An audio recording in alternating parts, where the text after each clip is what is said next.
Hello friends, welcome back to Sidra GS classes. This is Sidra Ansari and welcome to this amazing platform Sidra GS classes. तो जैसा कि students हमने अपनी last video में discuss कर लिया था, थोड़े से क्रॉपिंग पैटर्न्स के बारे में डिस्कस किया था कि हमारी जो क्रॉपिंग पैटर्न्स होते हैं वो क्या होते हैं। तो स्टूडेंट्स जैसा कि हमने थोड़ा सा डिस्कस कर लिया था, तो आज की वीडियो में हम उनके बारे में थोड़ा सा डिटेल में भी डिस्कस करेंगे कि ये क्या होते हैं क्रॉपिंग पैटर्न्स। तो आई होप कि आप लोगों ने हमारी पिछली वीडियो देख ली होगी, और अगर नहीं देखी है तो प्लीज़ पहले जाके वो वाली वीडियो देखिए, क्योंकि जो वीडियो का चैप्टर का जो सीक्वेंस होता है वो स्टार्टिंग से होता है। अगर आप स्टार्टिंग से ही हमारे चैप्टर को नहीं देख रहे हैं तो आपको बीच से कुछ भी समझ नहीं आएगा, फिर आपको ऐसा लगेगा कि जैसे हम ही बुरा पढ़ा रहे हैं। ऐसा नहीं होता है, आप लोगों को पहले स्टार्टिंग से ही वीडियोज़ को देखना चाहिए, देन आप लोगों को समझ में आती है कोई भी चीज़, क्योंकि कोई भी चीज़ सीक्वेंस से होती है ना।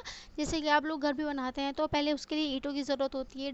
डायरेक्टली ऐसा थोड़ी होता है आप लोग डायरेक्टली सीमेंट लेकर या रेत वगैरह लेकर डायरेक्टली उसको बनाना शुरू कर देते हैं। ऐसा नहीं होता है, आप लोग को उसके लिए ईंटों की ज़रूरत पड़ती है। उसी तरह से हमारे चैप्टर का भी हिसाब है।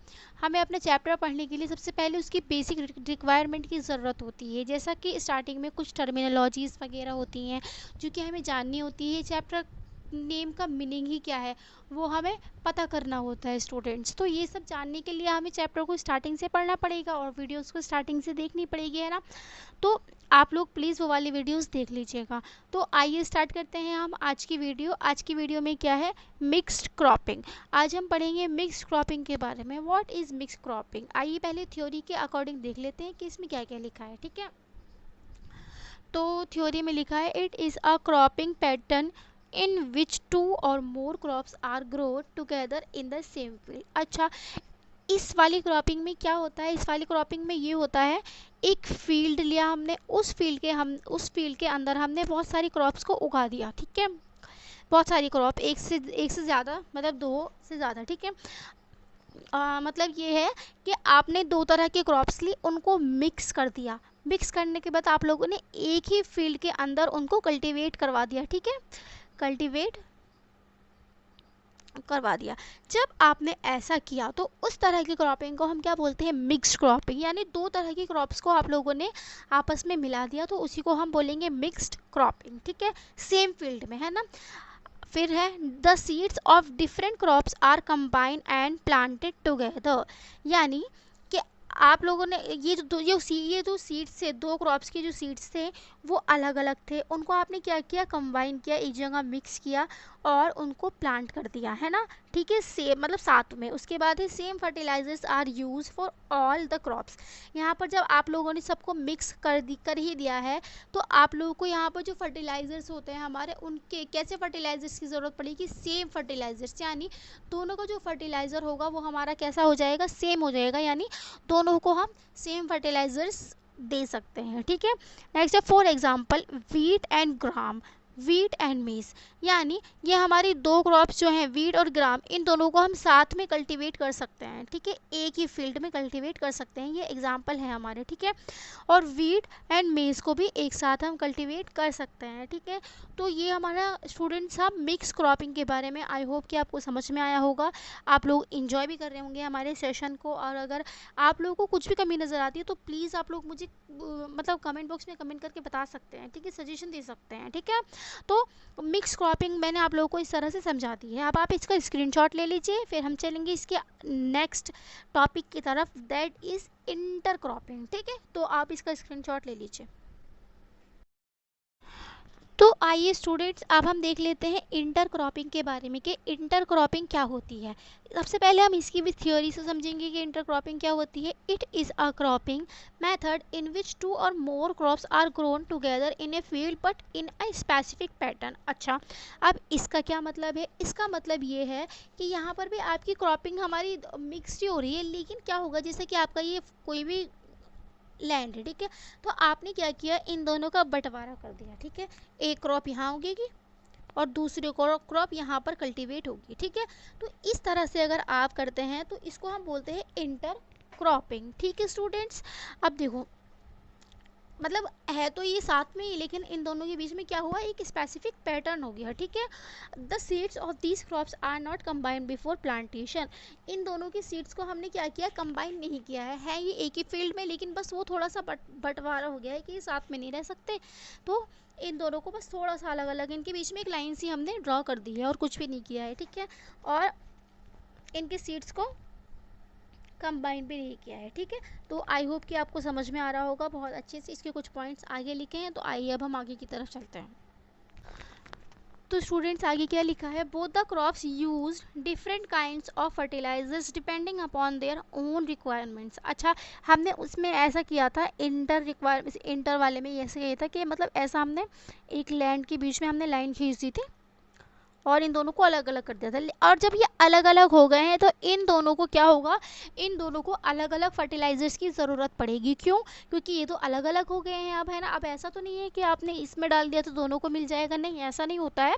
तो आपने क्या, अब इन दोनों को अलग अलग फर्टिलाइजर्स की ज़रूरत पड़ेगी, जितनी भी इनकी रिक्वायरमेंट है उतना ही इनके फर्टिलाइजर्स की ज़रूरत पड़ेगी। अब इनके एग्जाम्पल्स क्या क्या हो सकते हैं, तो आइए इनके एग्जाम्पल्स देख लेते हैं। सोयाबीन एंड मेज़। सोयाबीन और मेज़ को इस तरह से कल्टीवेट किया जाता है। फिंगर मिलेट्स एंड काउपी, ठीक है, इन दोनों को भी इस तरह से हमारा कल्टीवेट किया जाता है, ठीक है। तो आई होप कि आपको बहुत अच्छे से समझ में आया होगा, बहुत क्लियर भी हो रहा होगा। तो अब हम चलते हैं इसके तीसरे पॉइंट की तरफ, क्रॉप रोटेशन। अब क्रॉप रोटेशन क्या होता है, रोटेशन का मतलब तो आप लोगों को पता ही होगा। एक अगर हमने 1 से स्टार्ट किया है तो वापस से हम 1 पर ही आकर रुकेंगे। दिस इज़ क्या है, रोटेशन।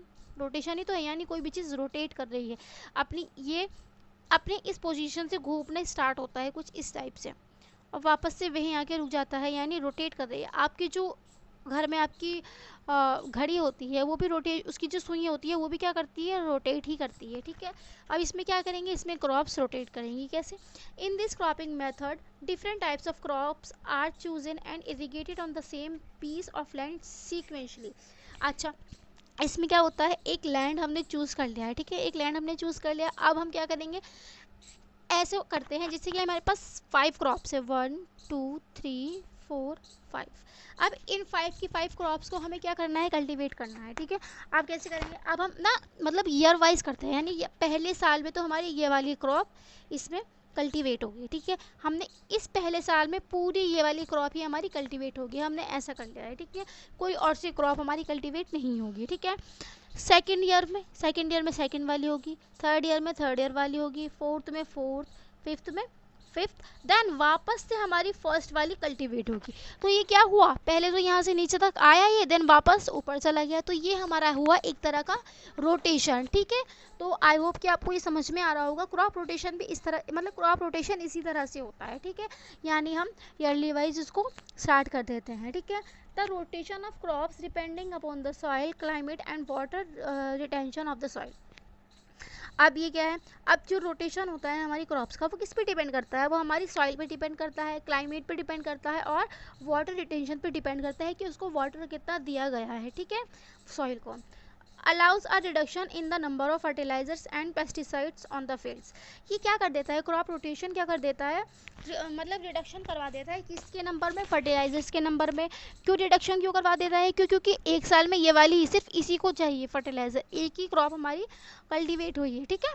तो इस वजह से क्या हो जाता है, हमारे फर्टिलाइजर्स का रिडक्शन हो जाता है। तो आई होप कि ये तीनों जो हमारे मैंने पॉइंट्स आप लोगों को समझाए हैं बहुत अच्छे से समझ में आ गए होंगे। अब आप इसका स्क्रीनशॉट ले लीजिए, फिर हम चलेंगे आगे की तरफ।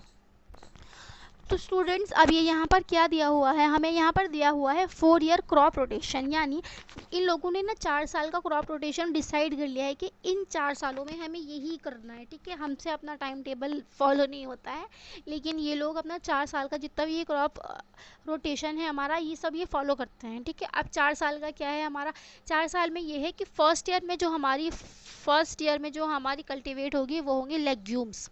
अब लेग्यूम्स क्या है, लेग्यूम्स में हम क्या करते हैं, ऐड नाइट्रोजन टू सॉइल। जो हमारी सॉइल है उसमें हम नाइट्रोजन को ऐड करते हैं, सॉइल हमारी नाइट्रोजन मांगती है, ठीक है, ऐड करते हैं। इसके एग्जांपल्स क्या क्या हो सकते हैं, green beans, soybeans, chick beans, fava beans, peas, lupin, peanuts, ये सब इसके एग्जांपल्स होते हैं, ठीक है। अब हम चलते हैं इसके सेकेंड ईयर की तरफ। सेकेंड ईयर में क्या होगा, सेकेंड ईयर में हमारे ग्रीन ब्रासिकास, ये हमारे कल्टीवेट होंगे ग्रीन ब्रासिकास, ठीक है। अब इसमें क्या है, रिक्वायर एम्पल नाइट्रोजन। अभी इस एम्पल का मतलब क्या है, एम्पल का मतलब ये है कम, ठीक है। यानी यहाँ पर तो बहुत सारी नाइट्रोजन हमने दे दी थी इसको, लेकिन यहाँ पर क्या है, हमारी जो नाइट्रोजन है वो सॉइल से थोड़ी सी ली जाएगी, ठीक है। सॉइल से जब ली जाएगी तो उसको हम बोलते हैं एम्पल नाइट्रोजन, यानी सॉइल से ले ली जाएगी। उसमें एग्जांपल्स हमारे आ जाते हैं लेट्यूस, स्पिनच, कैबेज, ब्रुसेल्स, बॉक चॉय, केल, ब्रोकली, कॉली, हर्ब्स, कोलार्ड्स, ठीक है। ये सब इसके अंदर हमारे एग्जांपल्स आ जाते हैं, ठीक है। अब देन हमारे थर्ड ईयर की बात करते हैं। अब हम थर्ड ईयर में क्या आ जाता है, हमारा थर्ड ईयर में आ जाता है हमारा फ्रूटिंग वेज। अब फ्रूटिंग वेज क्या होता है, इसमें नीड एम्पल फास्फोरस। अच्छा, अब हमने नाइट्रोजन की तो बात बहुत ज़्यादा कर ली, ठीक है। अब जो हमारी वो मतलब सॉइल है उसके अंदर पहले हमने नाइट्रोजन ऐड कर दी, देन उसमें से नाइट्रोजन हमने ले ली, छीन ले, ठीक है। अब बात करते हैं, अब उसके सॉइल के अंदर जितनी भी फास्फोरस होती है, ठीक है, उसके अंदर से हम फास्फोरस निकाल लेंगे, सॉइल के अंदर से ले लेंगे, ठीक है। अब प्लस सम नाइट्रोजन, देन उसमें क्या कर देंगे, हम थोड़ी सी नाइट्रोजन ऐड कर देंगे, ठीक है। ये हमारे tomato, squash, melons, papers, egg plant, cucumber, potatoes and corn, ठीक है। तो ये सब इसके एग्जांपल्स हमारे हो जाते हैं, ठीक। अब है फोर्थ ईयर में कौन सा आता है, फोर्थ ईयर में आ जाता है हमारा रूट वेजीज। अब रूट वेजीज में क्या होता है, light feeders like more potassium and phosphorus than nitrogen. अब देखो, इसके अंदर सबसे ज़्यादा क्या होता है, पोटेशियम होता है। फॉस्फोरस और नाइट्रोजन से भी ज़्यादा सबसे ज़्यादा क्या होता है, पोटेशियम। यानी फॉस्फोरस और नाइट्रोजन की कहानी यहाँ पर ख़त्म हो गई थी। देन अब हम आए पोटेशियम के ऊपर, ठीक है। इसके एग्जांपल्स क्या क्या हो सकते हैं, carrot, radish, onion, garlic, leeks, parsnip, turnip, beat.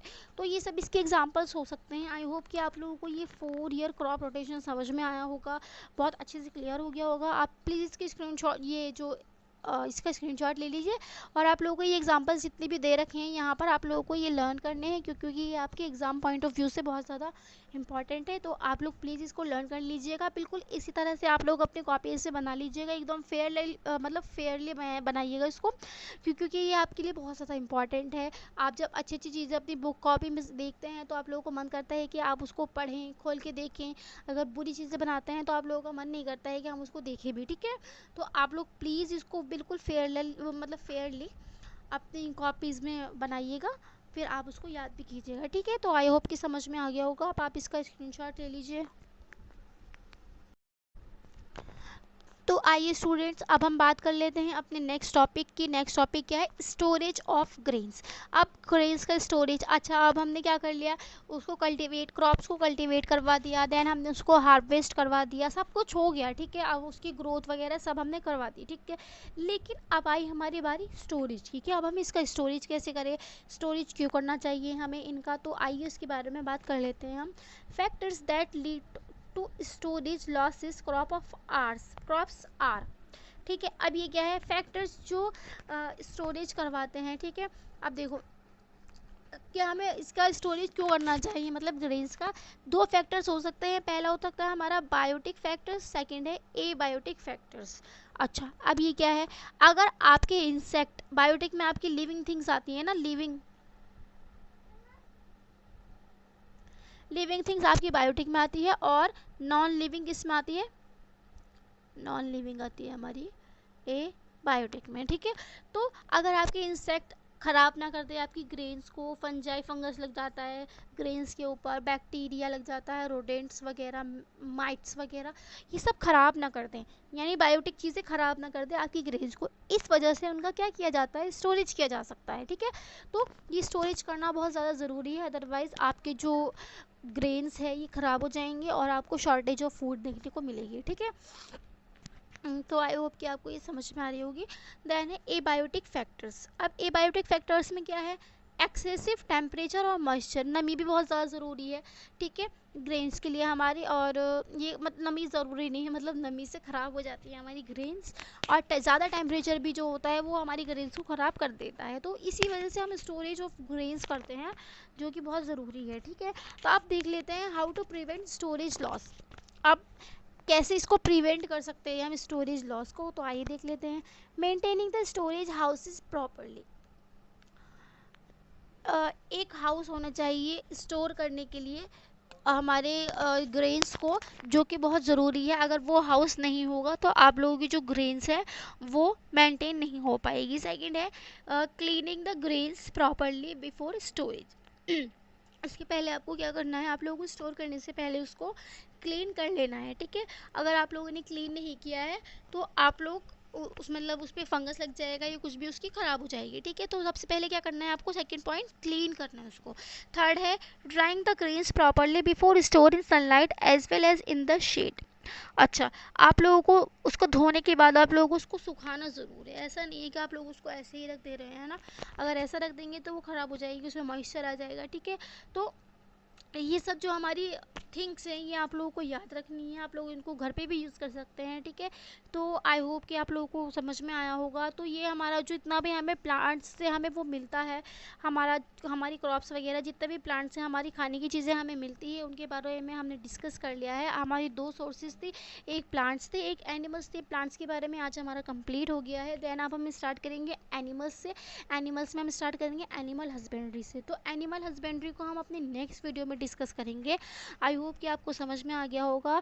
ये टॉपिक हमारा होता है यहीं पर ख़त्म। तब तो मिलते हैं अपनी नेक्स्ट वीडियो में। तब तक के लिए आप पढ़ते रहिए, एनसीईआरटी को रिवाइज करते रहिए और मेरे लेक्चर्स को देखते रहिए। अगर आप लोगों को मेरी वीडियो समझ में आती है, मेरा पढ़ाया हुआ अच्छा लगता है, तो प्लीज़ मेरे चैनल को सब्सक्राइब कीजिए, लाइक कीजिए, कमेंट कीजिए एंड ज़्यादा से ज़्यादा शेयर कीजिए। तो स्टूडेंट्स मिलते हैं। Thanks for watching.